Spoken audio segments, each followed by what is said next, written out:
want me to put that on my Tudor?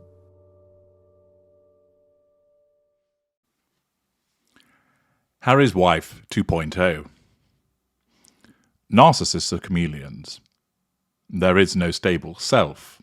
What you see is the construct, generated by the narcissism, to keep the creature in place, and also to portray to the outside world a particular image which serves the purposes of being able to control people by drawing fuel from them, causing them to give up character traits, and, of course,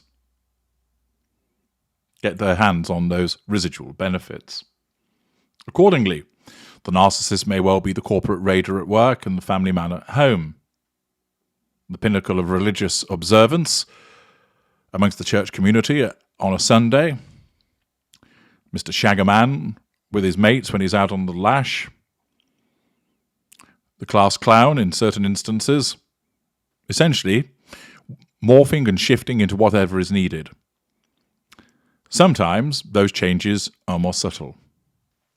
Just little tweaks here and there, mirroring a particular behaviour of a potential victim, mirroring something that somebody likes, or also joining in with the dislike of a particular thing. Portraying an image to the outside world, both to the immediate victims who are proximate to the narcissist and also more widely. In some instances, the narcissist will change appearance. Different hairstyles, different hair colours, undergoing cosmetic surgery, fuller lips, having liposuction, breast enhancements, breast reductions, pectoral implants, cheek implants, getting a rounder backside, lots of different things, suddenly going in a different fashion direction. There's lots of different ways that the narcissist is a chameleon, both in terms of looks, character, and behaviours. Harry's Wife, of course, engages in this regularly, and it's been picked up on by Maureen Callaghan of the Daily Mail, who leads with the title, Meet Harry's Wife 2.0. The rebranded, carefree Duchess now says she doesn't hold grudges or care that she's missing a once-in-a-lifetime coronation. The only question, who's buying it? Well, I can tell you straight away that she does, in effect, deep down, care that she's missing the coronation because it's such a brilliant opportunity with regard to the prime aims. However, as I've repeatedly explained, her narcissism identifies that there's too many risks or associated with attendance, and therefore it has to tell her you don't need to go because, and the reasons keep shifting from family time with Archie's birthday, wanting to make it all about Charles, then as a consequence of the failure to respond to her allegations of unconscious bias, then saying all of that was frankly ridiculous. And now, of course, she's shifted again to say, oh, I don't actually care about the coronation. I'm not bothered about missing it. And I don't bear grudges. That's all in the past. Why are you making such a song and dance about it? Why are you making such a circus about it?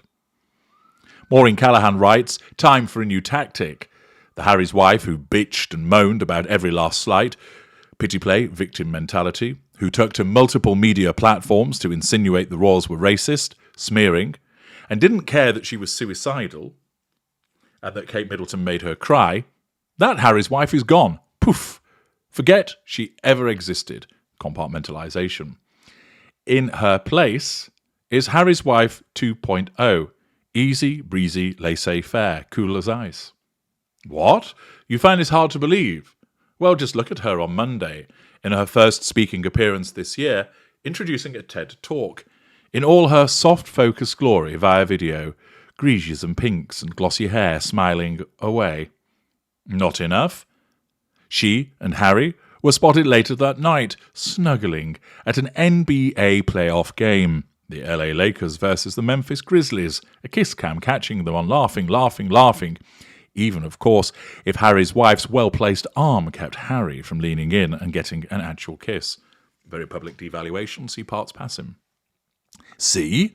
New Harry's wife is carefree, joyous, living her best life out loud. Nothing at all stilted about it. Nothing upsets this Harry's wife, not even a nation of Brits who, in anticipation of King Charles's coronation, are clearly thinking what the late Queen allegedly said before Prince Philip's funeral. Thank goodness Harry's wife is not coming. Yes, Our one-time Duchess difficult would have us believe that she has chosen, despite weeks of back-and-forth negotiations with Buckingham Palace over what role she, Prince Harry and their 2 children would play at the coronation, simply to not attend, to take the path of least resistance, to make it easier on the players who matter, to not pull focus. This, despite multiple published reports that Harry and Harry's wife were threatening not to go unless they had a place on the Buckingham Palace balcony. You know, with the royals who actually work without complaint, who forego reality shows and book deals in which they spill all manner of secrets and spite. That's the brand, isn't it? Resentful, vengeful, petty and profit-seeking. Yelling racism everywhere, seeking out the spotlight like a special ops team on the hunt for a high-value target, then demanding everyone leave her and Harry alone, as South Park's worldwide privacy tour perfectly lampooned. So when news broke on Friday claiming that Harry's wife wasn't attending the coronation over an unsatisfactory exchange with Charles, personal letter she had written expressing upset over unconscious bias within the royal family, who among us didn't think, that sounds about right? Not so, says Harry's wife. Denial. Never, ever, ever. In no universe would she dare. Certainly not after she sat across from Oprah Winfrey in 2021, that smug Cheshire grin firmly in place, asserting that a senior royal had made inappropriate comments about the skin colour of her unborn child. Rictus grin, smearing, vagueness. It's just not like Harry's wife to harp on things, you know. She would never perseverate over all the wrongs done to her. Nay, to accept an award from the Kennedys, America's own would-be royal family, for standing up to structural racism within the royal family, only to have her husband walk back that claim weeks later. Hypocrisy, compartmentalization. She and Harry have so much integrity. Their stories are totally inconsistent. When they say something, we can really believe them. And so over the weekend, Harry's wife's mouthpiece, the improbably named plastic-faced Omid Scobie, Scooby-Dooby-Doo to us faithful rubberneckers, released a strongly worded denial from a spokesperson. Care to guess how it began? The Duchess of Sussex, we are never ever giving up that royal title it seems, hypocrisy, is going about her life in the presence, not thinking about correspondence from 2 years ago related to conversations from 4 years ago. Any suggestion otherwise is false and frankly ridiculous. Let's take this statement apart, shall we? Break out the scalpels. Let's slice it and dice it and dispose of it as the grade A medical waste that it is. Harry's wife isn't thinking about old grudges. Please. Her entire tenure on the world stage has been spent thinking about conversations and correspondence from years ago, then figuring out ways to commodify such resentments. It's her superpower. It's part of her origin story. Remember when we all first met her? It wasn't through that basic cable drama or the insipid lifestyle blog she ran. No, it was through a Vanity Fair cover story anointing her as Britain's next royal. The cover line reading, "She's just wild about Harry." And for that glowing piece, a ringing endorsement by a major US publication setting her up as a future royal with the palace's implied endorsement, what did Harry's wife do? You've got it. She screamed racism. Sure, one of the most politically correct liberal publications in the United States, edited by a half-American, half-Indian woman, would set out to smear Harry's wife with a racial epithet. Harry's wife's complaint? The Vanity Fair cover line referenced a song called "I'm Just Wild About Harry," sung in 1939 by Judy Garland in blackface. Who, under the age of 95, would even know that? And so, our long national nightmares began. America and Britain not so united against a common enemy since World War II. A deeply hypocritical and ungracious woman who, having gotten everything she seemingly wanted, enormous fame, wealth, and privilege, spent the better part of it, as the world struggled through a pandemic, carping and moaning. Self-absorption, absence of emotional empathy. Now to the second part of that statement. We encourage tabloid media and various royal correspondents to stop the exhausting circus they alone are creating. They alone are creating? I'm sorry. Has Harry's wife not provided the bulk of this content? Oprah, Time Magazine, The Cut, Variety. Harry's wife looking saint-like, parting puffy purple clouds. Angelina Jolie, successfully dethroned. Finding Freedom, her incorrectly named Archetypes with Harry's Wife podcast. Netflix and Harry's memoir, Why Won't the Media Just Leave Her Alone? Worldwide Privacy Tour. Indeed. In the Harry and Harry's Wife Netflix reality show, docuseries, Harry's wife had the temerity to insult the late Queen, comparing their first meeting to something hick Americans would understand. Medieval times, dinner and a tournament. Smearing, insult.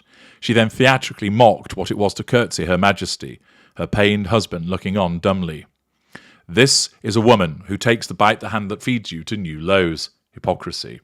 Yet we're supposed to believe that Harry's wife skipping the coronation, an historic event that will be covered the world over because she's happily living her life, just that full of joy, because she's too busy and too high-minded to obsess over years-old conversations and correspondence. Lest we forget, her husband slash lapdog reprinted a private text exchange between Harry's wife and Catherine, then Duchess of Cambridge, in his memoir. It goes without saying that's quite a violation, lack of boundary recognition, but its value is in revealing how petty and small-minded Harry's wife is and how rudely she spoke to her future sister-in-law, one who frankly outranks her. How vengeful Harry's wife was to put this in her back pocket for future use, how unself-aware she is to see this only act makes her one half of this dispute look bad. And it's not Kate Middleton, whose toddler daughter was too small for her bridesmaid dress. The exchange read, Kate, Charlotte's dress is too big, too long, too baggy. She cried when she tried it on at home. Harry's wife, right, and I told you the tailor has been standing by since 8 a.m. Here, at Kensington Palace. Can you take Charlotte to have it altered, as the other mums are doing? The other mums, translation, you may be the future Queen of England, but you're not that special. Kate, all the dresses need to be remade. Harry's wife, I'm not sure what else to say. If the dress doesn't fit, then please take Charlotte to see AJ. He's been waiting all day. That exchange, a masterclass in passive aggression, dates back to 2018. Harry's wife clearly gave it to her husband for use in his poison pen memoir, Smearing, which was published in January, 5 years later. So when Harry's wife tells us how ridiculous it is to suggest that she's consumed with year-old discontent, well, forgive us if we don't believe her. No doubt the Duchess of Endless Despair and Grievance will overtake this new cool girl incarnation, but in the meantime, the royals once again have played their hand expertly. The palace's feeling on all of this? Harry's wife's biographer, Tom Bauer, says he believes that in the spirit of the late Queen, everyone's delighted she's not coming. On behalf of sane Americans everywhere, so are we. Demonstrative of the hypocrisy of Harry's wife, and showing once again that her narcissism causes her to morph into this new appearance of, oh, I'm living in the present and the past doesn't matter. Of course. This is the compartmentalization, and she'll bring up the past once again when it suits her narcissism to do so. I'm H.G. Tudor. Thank you for listening.